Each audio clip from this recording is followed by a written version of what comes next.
Good day everyone, this is Jermar TV for another video, and pag-uusapan naman natin ngayon ng topic about tangent and secant segments. So without further ado, let's get started.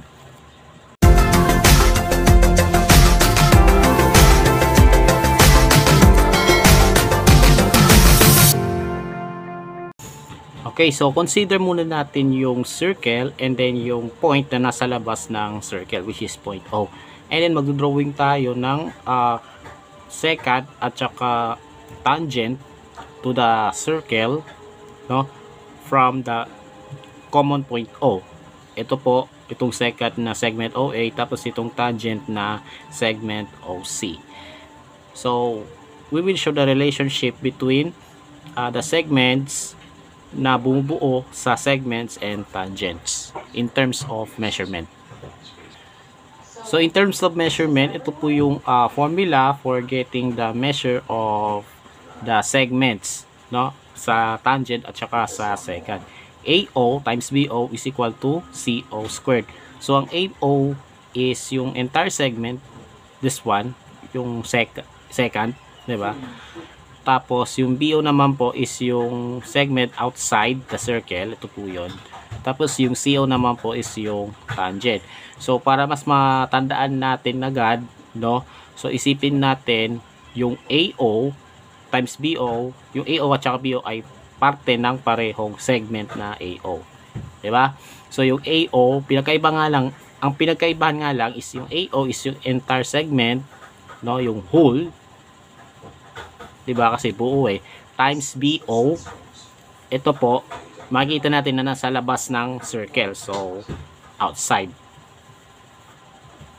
equals CO squared. Yung CO po dito ay yung tangent. So kung sino ang nakatangent, sino yung tangent sa kanila is siya ang may square, mariraise sa 2. Okay, so whole times outside is equal to tangent squared. Okay po, so that way madali nating matandaan yung formula and mas maunawa natin with these examples na ibibigay ko. Okay, so let's start with this one. Number 1, we have a circle here, tapos a secant and a tangent. Okay, so we have 9 here. You measure ng segment outside the circle na hindi tangent, diba? Tapos yung buong segment ay 16. Okay, 16 units. Tapos itong tangent ay yung measure niya ay x units. Okay, so ang formula is whole times outside is equal to tangent squared. Ganun po, no? So yung whole po natin is yung whole segment, this one, yung secant ng tinutukoy, ha. Ayan. So we got 16 here times yung outside, no? Ito po, we have 9 equals tangent yung x. Yan yung hinahanap, ano? Okay? And then we got 16 times 9 is equal to x squared. So isosolve na lang natin for x, ano po? So 16 times 9 is 144. Ayan, 144 equals x squared, and since naka-raise siya sa 2, kunin na lang natin yung square root. So square root of 144 is equal to 12. And remember, no, kahit sabihin natin, ilagay natin yung positive tsaka negative, in terms of measurement, wala tayong measurement na negative unless it is temperature, ano po. So wala tayong measure na negative. So kukunin na lang natin positive value nito, which is 12. So the value of x should be 12, and this must be the measure of the tangent. So the answer is 12. Next, number 2, we have this one, ano, so we have 6 here. Yung measure ng chord dito na nasa secant, tapos yung measure ng segment outside is 3, tapos yung measure of tangent is x. Okay, so again we use the formula outside times, ay whole muna, no, times outside, or pwede rin naman outside times whole, commutative naman. Anyways, ito na lang, tapos tangent squared. Okay, so whole, ano yung whole? Itong buong secant. Okay, Pero hindi naman hindi given yung measure ng whole segment. But we have 6 here, tapos we have 3 here. So i-add na lang natin para ma-measure, para makuha yung measure ng buong second. Okay? So 6 plus 3 equals 9. So yung whole must be 9. Okay? Tapos yung measure ng outside segment, ito po yon, is equal to 3. Nandiyan lang yan. And then yung measure ng tangent, ito po is x. Okay?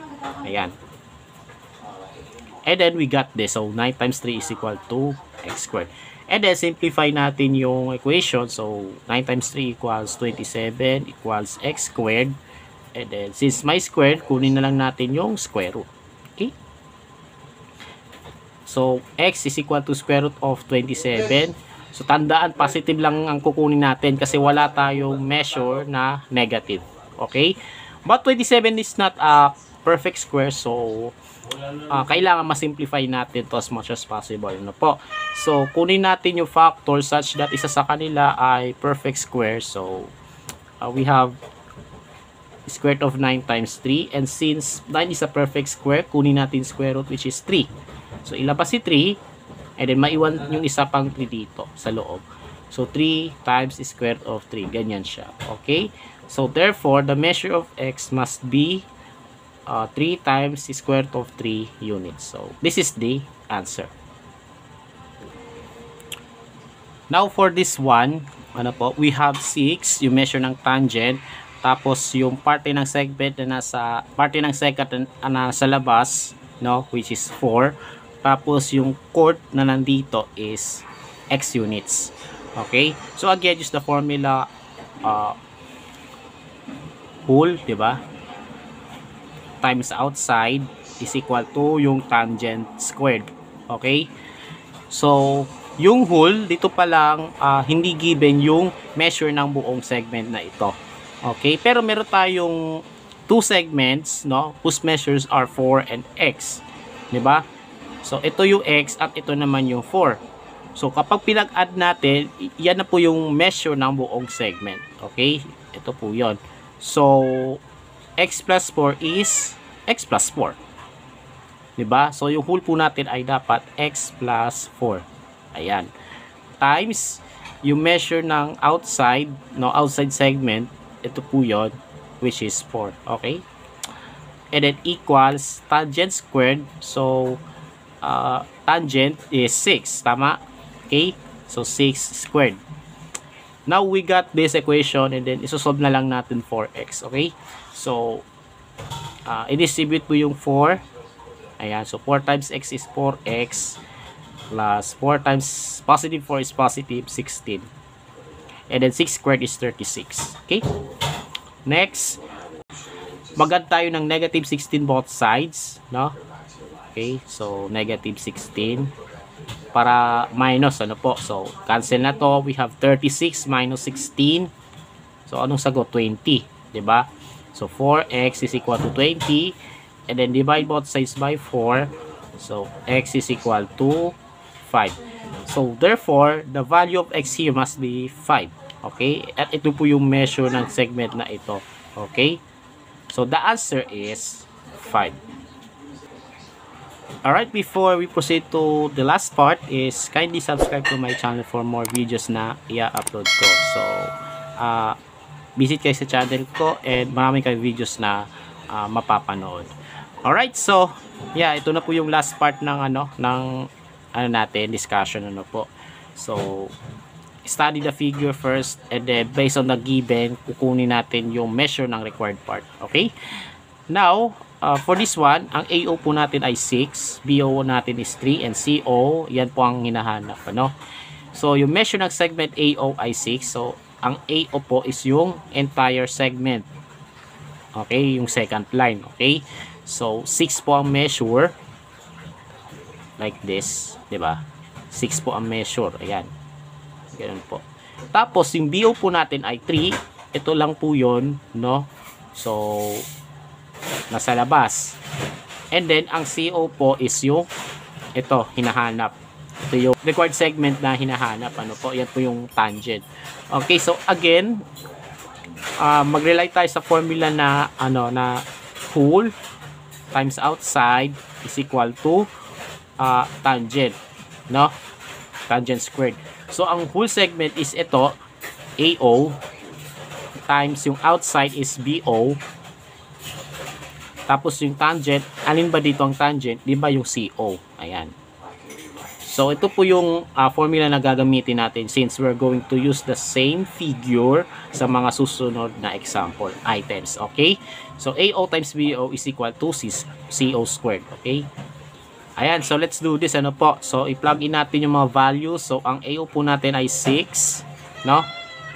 Times ang BO po natin ay 3. And then, ang CO po natin ay X. Ayan. Alright, so let's solve this equation. So, 6 times 3 equals 18. And then, 18 equals X squared. And then, kunin natin yung square root, both sides. So, we got X is equal to square root of 18. No? And, 18 is not a perfect square. So, kailangan natin i-simplify. No? So, we have 9 times 2 here. Kasi dapat 9 times 2 para isa sa kanila ay perfect square. No po? And square root of 9 is equal to 3. So, ilabas natin si 3. So, we got 3 square root of 2. Diba? Because the square root of 9 is 3. Ayan. So, therefore, the measure of CO must be 3 times the square root of 2. So, ito po yung sagot sa number 1. Next, number 2. AO is missing. So, ito po yung inahanap, no? AB is 9 and then CO is 6. So, i-label natin sa figure, no po? So, ang AB po natin ay 9, no? Ito po, itong chord na ito, AB. Ayan. So, label it as X. Ay, 9 pala. Ayan.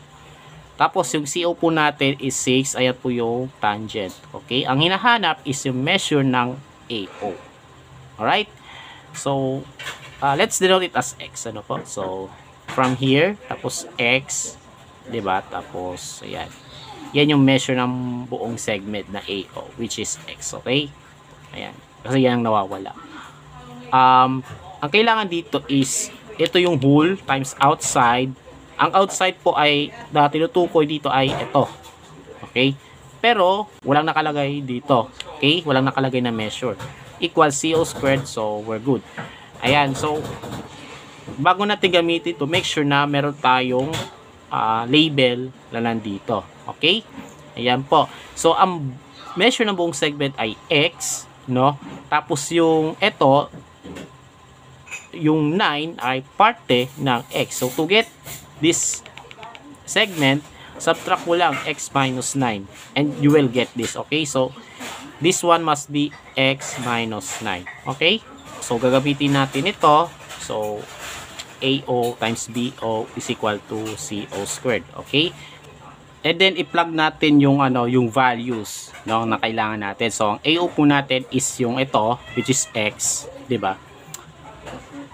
Times yung BO po natin, asa yung BO? This one. Okay? X minus 9. And then, yung CO po natin ay this one, which is 6. Okay? Ayan. And then, we're going to solve this equation. Ano po? So, we have this one. Distribute natin yung X. No? So, X times X is X squared. And X times negative 9 is negative 9X. Equals 36. Okay? Ayan po. And then, since naging quadratic equation na siya, so, ilipat natin 36 sa kabilang side. We have X squared minus 9X minus 36 equals 0. Okay? And then, i-factor out natin itong equation, itong expression na ito, no? So, we have X here, as always, and then we have this one, negative yung sum, negative 9, tapos negative 36 naman yung product. So, dapat magkaiba yung sign, kasi negative yung product, and then yung mas malaking number dapat ay negative. Okay? So, those two numbers are negative 12 and positive 3. Bakit? Kasi negative 12 plus 3 is equal to negative 9 and negative 12 times positive 3 is negative 36. So, these are the factors, okay? And then, equate each factor to 0 like this one. X plus 3 equals 0 and x minus 12 equals 0. And then, isolve natin for x, ano po. So, ililipat na lang natin si positive 3 at si negative 12 sa kabilang side. So that we have x is equal to negative 3 and x is equal to positive 12. Okay? But, kailangan lang natin is yung positive value since, alam mo naman siguro, di ba, wala dapat, hindi natin dapat ina-accept yung value ng x na negative. Okay? So, the value of x must be 12. And so, the measure of AO must be 12 also. Kasi, nirepresent natin ito as x. So, the measure of AO must be 12. And hence, ito po yung sagot. Next, number 3, we have AB equals unknown. So, ito po yung hinahanap. BO equals 3. And CO equals negative 30. So, i-label natin, no? So, AB is unknown. No, ito po ang hinahanap. Okay? So, let's denote this as X. Next, yung BO po is 3. This one. So, nasa labas. Okay? Outside. And then, how about this one? CO is square root of 30. So, this is the tangent one. So, square root of 30. And then, gamitin natin itong formula. But first, kunin muna natin measure ng hole outside at saka yung tangent. So, yung hole po is this one, no? Bali, i-add na lang natin yung 3 at saka x. Okay? So that we have 3 plus x. Ito po, yung buong segment. Kasi kailangan yan sa solution eh. Okay? Ayan. So, ang po natin, ang whole is 3 plus x. So, isulat muna natin ito. So, again, AO po natin ay 3 plus x. Okay? Or x plus 3 na lang. Alright? Times BO. Ang BO po natin ay ito lang, which is 3. And then equal CO squared. So, ang CO po natin is square root of 30. Ayan. And then, ayan na, meron na tayong equation. So, isasolve na lang natin. Ano po? So, i-distribute muna natin yung 3. Diba? So, 3 times x is 3x. And 3 times 3 equals 9. Tapos, for this one, square root of 30, then squared. Cancel na lang yung square root. No? Kasi, nakareach sa 2 eh. Pag yung square root nakareach sa square, sa 2, no? Maka-cancel lang. Okay? Walang magbabago to. So, 30 na yan. Okay?